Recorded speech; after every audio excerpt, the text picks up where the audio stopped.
Hello, I'm Major Matt Stake from the 179th Airlift Wing in Mansfield, Ohio, and this is my operational approach to the scenario dealing with the Iranian threat in the Middle East.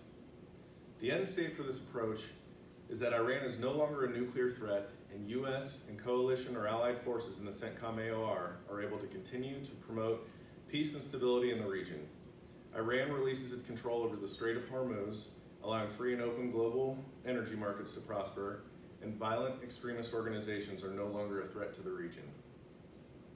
Major conditions that need to be met in order to achieve this end state are: Iran stops development or pursuit to obtain nuclear weapons, Iran disassociates itself with all violent extremist organizations, the Islamic Revolutionary Guard Corps' Navy ceases its defensive posture in the Strait of Hormuz, and Iran allows global access to the strait. The lines of effort associated with each condition are as follows. To stop the nuclear threat, Iran must publicly announce its commitment to halting all efforts to achieve nuclear weapons. They must allow UN inspectors to view production and storage facilities at will, and grant U.S. overflight authority in order to conduct verification flights via our ISR capabilities. To eradicate violent extremist organizations, Iran must stop funding these organizations immediately. Iran must also publicly denounce Hamas and Hezbollah, as they're the most prevalent in the region, and then ultimately they must publicly denounce all violent extremist organizations. For the Islamic Revolutionary Guard Navy at bay, we need to see Islamic Guard Navy dispatched back to their ports other than for routine patrols. They must allow a U.S. coalition Navy force to be present in the strait and grant U.S. overflight authority to increase security.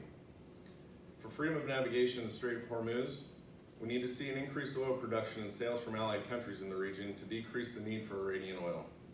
Sanctions must continue to be applied against Iranian oil exports, and then also grant U.S.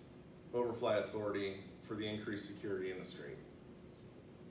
Operational limitations for this include, although the President has granted the authority to enforce Chapter 7 sanctions under Article 51 of the UN Charter, as well as the use of military actions to ensure freedom of navigation, he has stressed that he urges the Secretary of State to continue to work with allies through the UN for peaceful resolution. So war is the last resort. The President did use executive order to freeze all Iranian assets in the U.S. and prohibits any transactions with Iran. Iran is also not a member, nor does it recognize the Cooperation Council for Arab States of the Gulf. Traditionally, in the past, Qatar has been the mediator between Iran and the Council, but because they share North Field and South Pars reserves in the Gulf, they also rely on cooperation from Iran to develop underwater oil and gas production. Iran is now demanding a greater share of the revenue from the shared oil fields, which is putting a strain on their relationship. Lastly, while still technically an ally, relations between U.S. and Saudi Arabia have been strained since the invasion of Iraq, and they continue to do business with other countries like Russia, which do not generally support U.S. efforts, so we need to be cautious when dealing with them. I truly feel that if we achieve the lines of effort outlined here, we'll meet the conditions needed to attain our end state. Thank you and have a great day.